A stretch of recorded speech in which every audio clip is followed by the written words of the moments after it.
Welcome to Samba Samba. Enjoy the video. You're logged in and ready. Now start the import. First, choose Contacts Import, Start Import, and select File from Computer. Once done, upload the UTF-8 CSVU prepared with email as the unique identifier. This prevents unintended duplicates.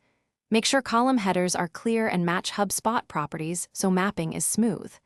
I'm asking you to keep email, name, company columns, and any custom properties consistent. That's how Hubspot correctly assigns records during the import. Next, map fields carefully so Hubspot knows what each column means. You'll see suggested property matches. Confirm or create a new property if the match is wrong. Once mapped, choose Import Options. Overwrite existing records only if you want the CSV values to replace Hubspot data, and assign contact owners or add contacts to a static list for segmentation. After that, preview sample rows to catch misformatted dates or phone numbers, because fixing them now saves time later.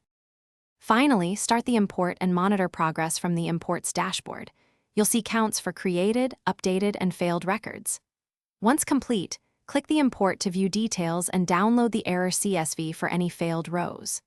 If rows failed, open your original file, fix the specific errors, usually formatting, required properties, or duplicate handling, and re-import just the corrected rows. Make sure property types match, date versus text, to avoid repeat failures. Then confirm everything. Thanks for watching. Consider subscribing if we helped you.